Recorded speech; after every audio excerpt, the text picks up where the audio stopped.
Messieurs, dames, bonsoir et bienvenue dans ce nouveau numéro du Nakacho, la quotidienne, émission de décryptage de l'actualité économique nationale ou internationale. J'ai décidé de dissocier les deux parties. La semaine dernière, on était sur des émissions actualité plus keynote mindset. Vous retrouverez toujours des keynote mindset sur notre chaîne, mais ce sera indépendant des Nakacho, la quotidienne. Donc aujourd'hui, un nouveau sujet où on va traiter de l'Union européenne et de la régulation en particulier qu'applique l'UE sur pas mal de sociétés, sur pas mal de normes différentes. On va s'attarder aujourd'hui sur les entreprises américaines. Donc ce sera une émission en deux parties.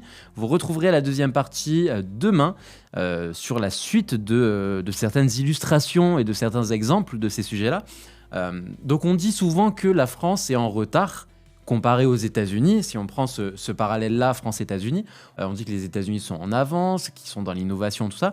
Donc oui, bien sûr, les États-Unis sont en avance sur pas mal de choses comparées à la France. Mais du coup, pourquoi ? L'Union européenne joue un gros rôle et un rôle très important là-dessus, notamment au niveau des technologies. Donc on va aborder la chose justement. Mais il y a aussi un élément de pourquoi est-ce que les États-Unis sont en avance comparé à la France. C'est que, donc la France, on est dans l'Union européenne bien sûr, les États-Unis innovent et les États-Unis investissent, et ils investissent en bloc, alors qu'en Europe, au lieu d'investir, au lieu d'innover, nous on va réguler.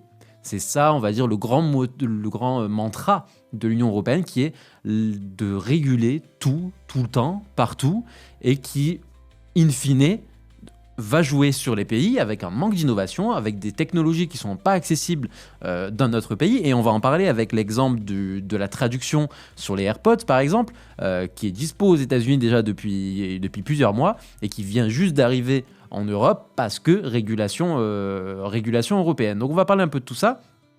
Avant ça, on va parler un peu, et ça va revenir aussi sur la partie de demain, quand on va traiter aussi d'un exemple de régulation de l'Union européenne, de l'hypocrisie de l'Union européenne. Donc en Europe, on va beaucoup critiquer les entreprises américaines parce qu'ils font des choses qui vont à l'encontre de certains principes que peut avoir l'Union européenne, la Commission, tout ça. Mais derrière, on n'est pas contre prendre leur argent. Et donc là, ça a fait grand débat aussi cette année en termes d'amendes mises en particulier aux entreprises américaines. Donc si on reprend les chiffres, on a en avril de cette année, donc en avril 2025, Apple et Meta qui ont écopé en tout et pour tout de 700 millions d'euros d'amende. On a ensuite X, donc du coup Twitter, anciennement Twitter, la plateforme d'Elon Musk, qui a été, elle, condamnée à 120 millions d'euros en novembre, là en fin d'année 2025. Et on a Google aussi, là c'était un record pour l'Union européenne en termes d'amende, où là on est à 2 milliards 950 millions d'euros d'amende qui a été infligée à Alphabet, enfin, la maison mère de Google. Donc voilà, en tout, l'Union européenne, donc de chiffres qui ont été publiés officiellement par l'UE, l'Union européenne a engrangé 3 milliards 81 d'euros sur 2025, uniquement sur des boîtes américaines qu'elles ont contraint aussi sur pas mal d'éléments en termes de règles européennes. Donc voilà, on leur a pris 4 milliards d'euros à ces entreprises-là, et derrière, on va leur mettre pas mal de bâtons dans les roues. Donc voilà un peu la façon de faire de l'Union européenne. On prend aussi, alors ce chiffre-là, juste pour être bien clair, c'est pratiquement 4 milliards d'euros en 2025. C'est en excluant toutes les diverses amendes de non-respect d'RGPD en Europe, de différentes entreprises françaises, lituaniennes, roumaines, peu importe. Mais là, on parle en tout cas juste sur les États-Unis et sur juste 3 sociétés. L'Europe a fait 4 milliards de dollars sur leur dos avec des amendes qui justifient comme ils veulent. Mais voilà en tout cas le constat là-dessus, qui a fait bien débat là, surtout avec l'amende qu'a écopé Elon Musk de 220 millions de dollars. Et Elon Musk a dit par la suite qu'il fallait abolir l'Union européenne et rendre la souveraineté au pays. Alors de ça, on en pense ce qu'on veut. On n'est pas là pour parler politique. Je l'ai déjà dit et je le redis. On n'est pas là pour parler politique. On en pense ce qu'on veut. Chacun son opinion. Mais en tout cas, voilà ce qui a été dit par Elon Musk, qui est une décision pour le coup, donc ces 120 millions, bien critiquée et bien fort critiquée aux États-Unis. en particulier par les républicains. Donc on a Marco Rubio, donc responsable gouvernemental américain. On a le président Donald Trump qui a pris la parole sur le sujet. On a le vice-président américain J.D. Vance qui ont pris la parole sur le sujet en disant que c'était absolument une abomination de faire de l'argent comme ça sur ce type d'entreprise. Donc voilà, ça crée, on va clore un peu ce sujet-là, mais ça illustre quand même la chose de nous on régule, qui fait qu'on n'a pas certaines technologies que Apple va avoir, que Meta va avoir, que X va avoir. Mais derrière, on va leur prendre leur argent et on va leur mettre des amendes à tout va, avec des amendes records à presque 3 milliards de dollars juste pour une entreprise.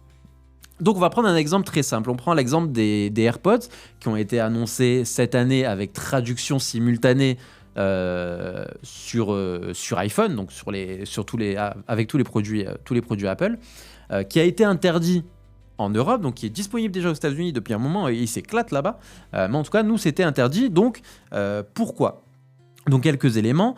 Donc, cette traduction-là, elle nécessite deux choses. Elle va nécessiter l'enregistrement et l'analyse de voix humaines en temps réel.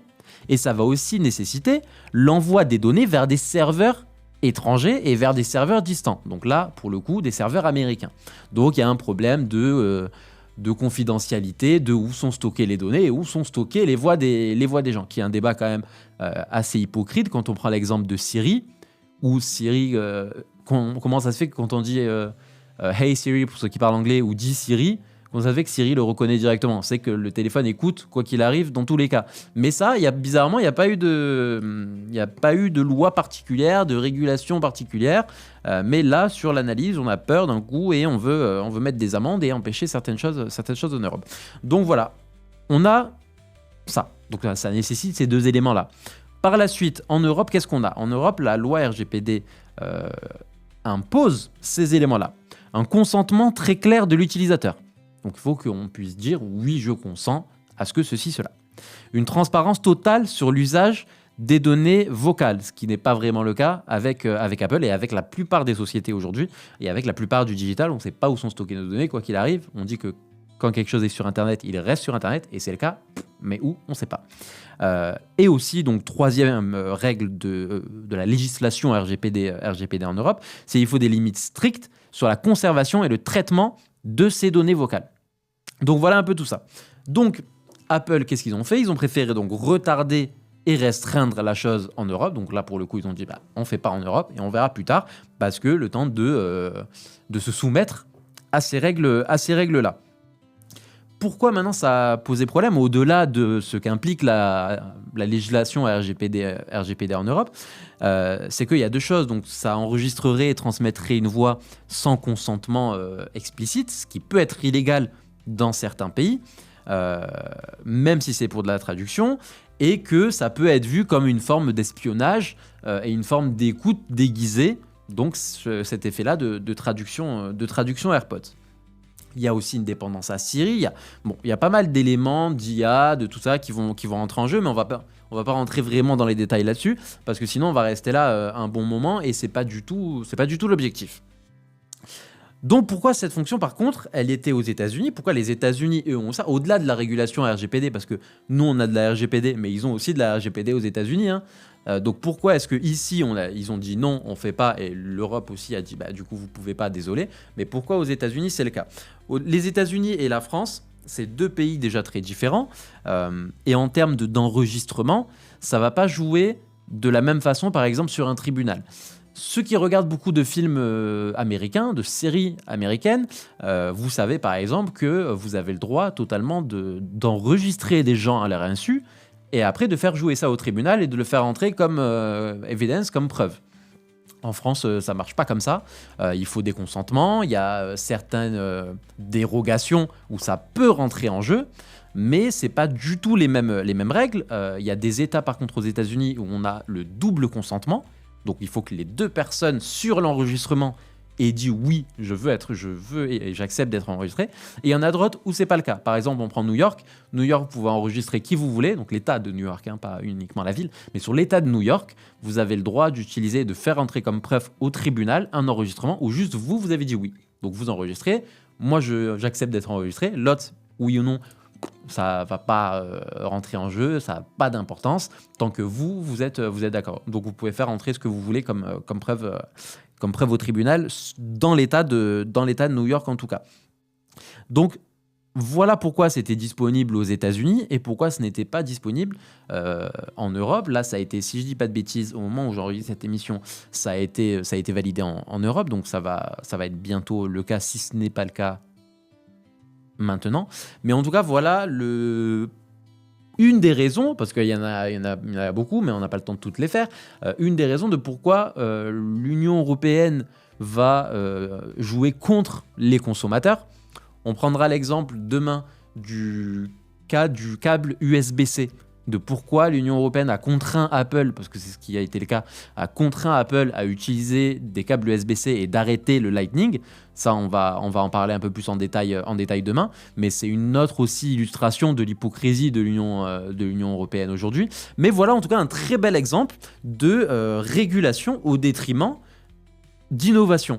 Parce que Apple donc fait ça, traduction simultanée. À ma connaissance, j'ai pas la science infuse, il n'y a pas d'autres producteurs de casques Bluetooth, d'écouteurs Bluetooth, qui ont intégré ce système-là. Donc c'est les seuls à le faire, c'est les seuls qui voulaient le mettre en Europe. Ça n'a pas été le cas parce que réglementation européenne. Il y a plein de choses aussi qui ne sont pas le cas en Europe et où on peut dire qu'on est en retard et où que ça peut être injuste comparé à d'autres pays. On prend par exemple la nourriture aux États-Unis et la nourriture en France. Alors on mange très bien en France, on est très chanceux d'être dans un pays comme la France, mais la plupart des choses que vous pouvez consommer, ceux qui sont allés aux États-Unis le savent très bien, la plupart des choses consommées aux États-Unis sont illégales en France. On prend les céréales, par exemple, céréales de petit déjeuner aux États-Unis, illégal en France. On prend le lait, illégal en France, pour question de substances contenues dans ces produits-là. Le pain américain, par exemple, vous le verrez jamais aussi en France, substance illégale, cancérigène ou autre. Les gâteaux à la fraise avec du colorant rouge à l'intérieur, pareil, strictement interdit en Europe. Donc il y a plein de gâteaux qu'il y a là-bas qu'il n'y a pas ici, il y a des desserts, des gâteaux, des chips. On prend l'exemple des Cheetos. Donc je vous mets une photo, vous pourrez voir ce à quoi ça ressemble, que vous voyez dans les films. Vous le verrez jamais en France, mis à part, attention, tout ça rentre dans le cadre que il y a des magasins qui font uniquement de l'import US. Là, vous pouvez trouver. Par contre, en dehors de ça, totalement interdit à la vente en France sur ce type de produit-là. Donc une autre raison de limitation de l'Union européenne, une autre raison pour laquelle Elon Musk, Donald Trump et tout leur clan appellent à l'abolissement de l'Union européenne. Une raison aussi de pourquoi, parce que il y a certaines règles qui font que on ne peut pas faire certaines choses, on ne peut pas innover comme on veut, et que les États-Unis, oui. Donc il y a plein de pays même qui veulent sortir de l'Union européenne. On a des politiciens en France qui veulent sortir de l'Union européenne, qui veulent quitter l'euro, qui veulent quitter la zone euro, qui veulent quitter l'espace Schengen. Donc après, ça, c'est des débats politiques. Chacun a ses arguments, chacun a ses raisons de pourquoi l'Europe est bien, pourquoi l'Europe est pas bien. Chacun a ses arguments de pourquoi il faut quitter l'Europe, pourquoi il faut rester dans l'Europe. Chacun a ses arguments de pourquoi les États-Unis sont en avance comparé à l'Europe